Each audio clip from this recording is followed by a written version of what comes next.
Wow, yummy yummy. ಬಾಯಲ್ಲಿ ಬಿತ್ತು ಗುಲಾಬ್ ಜಾಮೂನ್.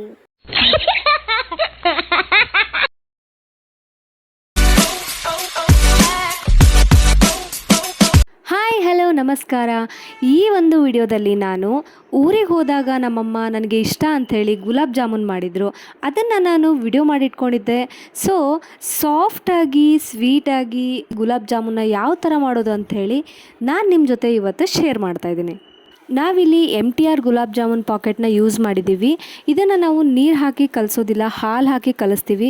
ಕೆಲವೊಬ್ರು ಏನು ಮಾಡ್ತಾರೆ, ಇದರಲ್ಲಿ ಖವಾ ಬರುತ್ತಲ್ವ, ಅದನ್ನು ಮಿಕ್ಸ್ ಮಾಡಿ ನೀರು ಹಾಕಿನೂ ಕಲಿಸ್ತಾರೆ. ನಾವು ಹಾಲಿನ ಪೌಡ್ರ್ ಆಗಿರ್ಬೋದು, ಬೇರೆ ಏನೂ ಮಿಕ್ಸ್ ಮಾಡಿಲ್ಲ, ಡೈರೆಕ್ಟ್ ಹಾಲಿಂದ ಅಷ್ಟೇ ಕಲಿಸಿದ್ದೀವಿ. ಕಲಿಸ್ಬೇಕಾದ್ರೆ ಏನು ಅಂತಂದರೆ, ಚಪಾತಿ ಹಿಟ್ಟಿನ ಥರ ನಾವು ಇದನ್ನು ಟೈಟಾಗಿ ಕಲಿಸ್ಬಾರ್ದು, ಸ್ವಲ್ಪ ಲೂಸಾಗಿ ಕಲಿಸ್ಬೇಕು. ಅಂದರೆ ಸ್ವಲ್ಪ ಹಿಂಗೆ ನಾವು ಮೇಲ್ಮೇಲೆ ಕೈ ಆಡಿಸ್ತಿದ್ದೀವೇನೋ ಆ ಥರ ಫೀಲ್ ಬರಬೇಕು, ಅಷ್ಟೇ ಕಲಿಸಿಡಬೇಕು. ಅದನ್ನು ಟೈಟಾಗಿ ಮಾಡಬಾರ್ದು. ಹಾಗೆ ಪಾಕ ಹೇಗೆ ಅಂತಂದರೆ, ನಾವು ಒಂದು ಬೌಲಲ್ಲಿ ಸಕ್ಕರೆ ತೊಗೊಂಡ್ವಿ ಅಂತಂದರೆ ಅದಕ್ಕೆ 1.5 ಕಪ್ನಷ್ಟು ನೀರನ್ನ ಯೂಸ್ ಮಾಡಬೇಕು. ಹೀಗೆ ಹಾಕೋದ್ರಿಂದ ನಮಗೆ ಪಾಕ ಕರೆಕ್ಟಾಗಿ ಬರುತ್ತೆ, ಹಾಗೆ ಸ್ವೀಟ್ನೆಸ್ ಸಮೇತ ಕರೆಕ್ಟಾಗಿರುತ್ತೆ. ಏನು ಅಂತಂದರೆ, ಜಾಮೂನಿಗೆ ಸ್ವೀಟ್ ಕಡಿಮೆ ಆದ್ರೂ ಚೆನ್ನಾಗಾಗೋದಿಲ್ಲ, ಅತಿ ಆಗಾಯ್ತಂತಂದ್ರೂ ತಿನ್ನೋಕ್ಕಾಗೋದಿಲ್ಲ ಅಲ್ವಾ. ಅದ್ರ ಸಲುವಾಗಿ ನಾವು ಒಂದು ಅಳತೆ ಮೇಲೇ ಪಾಕನ ಮಾಡಬೇಕು. ಹಾಗೆ ನಾವು ಈ ಪಾಕಕ್ಕೆ ಏಲಕ್ಕಿನ ಪುಡಿ ಮಾಡಿ ಹಾಕ್ತೀವಿ. ಏಕೆ ಅಂತಂದರೆ, ಇದರಲ್ಲಿ ಎಣ್ಣೆ ಅಂಶ ಆಗಿರ್ಬೋದು, ಮೈದಾ ಆಗಿರ್ಬೋದು, ಸಕ್ಕರೆ ಎಲ್ಲ ಇರೋದ್ರಿಂದ ನಾವು ಏಲಕ್ಕಿನ ಹಾಕೋದ್ರಿಂದ ನಮಗೆ ತಿಂದಿದ್ದು ಡೈಜೆಸ್ಟ್ ಆಗುತ್ತೆ, ಹಾಗೆ ಫ್ಲೇವರ್ ಕೂಡ ಚೆನ್ನಾಗಿ ಬರುತ್ತೆ. ಹೀಗೆ ಏಲಕ್ಕಿನ ಕುಟ್ಟಿ ಸಣ್ಣದಾಗಿ ಪುಡಿ ಮಾಡಿ ನಾನು ಪಾಕದಲ್ಲಿನೇ ಮಿಕ್ಸ್ ಮಾಡ್ತಾಯಿದ್ದೀನಿ.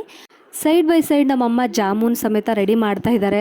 ಏನು ಅಂತಂದರೆ, ನಾವು ಉಂಡೆ ಮಾಡಬೇಕಾದ್ರೆ ಸ್ವಲ್ಪ ಟೈಟಾಗಿ ಪ್ರೆಸ್ ಮಾಡಿ ಉಂಡೆ ಮಾಡಬೇಕು. ಯಾಕೆ ಅಂತಂದರೆ, ನಾವು ಹಿಟ್ಟು ಕಲಿಸ್ಬೇಕಾದ್ರೆ ಸ್ವಲ್ಪ ಲೂಸಾಗಿ ಕಲಿಸಿರ್ತೀವಲ್ವ, ಗಟ್ಟಿಯಾಗಿ ಕಲಿಸಿರಲ್ಲ ಹಿಟ್ಟನ್ನ. ಅದಕ್ಕೆ ನಾವು ಉಂಡೆ ಮಾಡಬೇಕಾದ್ರೆ ಸ್ವಲ್ಪ ಪ್ರೆಸ್ ಮಾಡಿನೇ ಉಂಡೆ ಮಾಡಬೇಕು, ಶೇಪ್ ಕೊಟ್ಟು. ಎಲ್ಲೂ ಕ್ರ್ಯಾಕ್ಸ್ ಇರಬಾರ್ದು. ಕ್ರ್ಯಾಕ್ಸ್ ಬಂತು ಅಂತಂದರೆ ನಾವು ಅದನ್ನ ಫ್ರೈ ಮಾಡಬೇಕಾದ್ರೇ ಅದು ಸ್ವಲ್ಪ ಓಪನ್ ಆಗಿಬಿಡುತ್ತೆ. ಪಾಕ ಎಲ್ಲ ಹೀರ್ಕೊಂಡ್ಮೇಲೆ ಜಾಮೂನ್ ಒಡೆಯೋ ಚಾನ್ಸಸ್ ಭಾಳ ಇರುತ್ತೆ. ಅದ್ರ ಸಲುವಾಗಿ ಇಲ್ಲಿ ನೋಡಿ, ಪಾಕ ರೆಡಿಯಾಗಿದೆ. ಮೀಡಿಯಮ್ ಹೈ ಫ್ಲೇಮ್ನಲ್ಲಿ 20 ಮಿನಿಟ್ಸ್ ತನಕ ನಾವು ಅದು ಸಕ್ಕರೆ ನೀರನ್ನ ಬಾಯ್ಲ್ ಮಾಡಿದ ಮೇಲೆ ಈ ಥರ ಅದು ಕಾಣಿಸುತ್ತೆ. ಅಂದರೆ ಪಾಕ ಎಲ್ಲ ಸೈಡಲ್ಲಿ ಸಿಡ್ದಿದ್ದೆಲ್ಲ ನೋಡ್ಬೋದು ನೀವು, ಶುಗರ್ ಥರ ಗಟ್ಟಿ ಗಟ್ಟಿಯಾಗಿದೆ. ಸೊ ಇದು ರೆಡಿ ಆಯಿತು ಅಂತ ಅರ್ಥ. ಹಾಗೆ ಇಲ್ಲಿ ಸೈಡಲ್ಲಿ ನಮ್ಮಮ್ಮ ಜಾಮೂನ್ ಫ್ರೈ ಮಾಡ್ತಾ ಇದ್ದಾರೆ. ಫ್ರೈನ ಯಾವ ಥರ ಮಾಡ್ತೀವಿ, ಸಣ್ಣದಾಗಿ ಉರಿ ಇಟ್ಟು ನಮ್ಮಮ್ಮ ಫ್ರೈ ಮಾಡ್ತಾಯಿದ್ರು. ಏಕೆ ಅಂತಂದರೆ, ಅದು ಒಳಗಡೆ ತನಕನೂ ಡೀಪ್ ಫ್ರೈ ಆಗಬೇಕು ಅಂಥೇಳಿ. ಚೆನ್ನಾಗಿ ಫ್ರೈ ಆಗಿಲ್ಲ ಅಂತಂದರೆ ಏನಾಗುತ್ತೆ, ಪಾಕದಲ್ಲೇ ಹಾಕಿದ ಮೇಲೆ ಒಳಗಡೆ ಎಲ್ಲ ಹಸಿ ಹಸಿ ಹಾಗೆ ಉಳ್ಕೊಂಡ್ಬಿಡುತ್ತೆ. ನಾನಂತೂ ಕಾಯ್ಕೊಂಡು ಕುಂತಿದ್ದೆ ಯಾವಾಗ ಜಾಮೂನ್ ಆಗುತ್ತೋ ತಿನ್ನಬೇಕು ಅಂತ. ಹೇಗೆ ಅಂತಂದರೆ, ಮದುವೆ ಆದಮೇಲಿಂದ ಯಾವಾಗ ನಮ್ಮ ಅಮ್ಮನ ಮನೆಗೆ ಹೋಗ್ತೀನಿ, ಏನಾದರೂ ಮಾಡಿಕೊಟ್ಟಾಗ ತಿಂತೀನಿ ಅಂತೇಳಿ ವೆಯ್ಟ್ ಮಾಡ್ತಾ ಇರ್ತೀನಿ.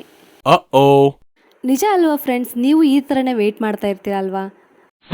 ಜಾಮೂನು ಚೆನ್ನಾಗಿ ಫ್ರೈ ಆಗಿದ್ವು ಅಂತಂದರೆ ನೀವು ಬಿಸಿ ಪಾಕದಲ್ಲಾದರೂ ಹಾಕ್ರಿ ಅಥವಾ ತಣ್ಣಗಾದ್ಮೇಲಾದರೂ ಹಾಕ್ರಿ, 1-2 ಅವರ್ಸ್ ಬಿಟ್ಮೇಲೆ ನಮ್ಮ ಜಾಮೂನು ಪರ್ಫೆಕ್ಟಾಗಿ ರೆಡಿಯಾಗಿ ಬರುತ್ತೆ.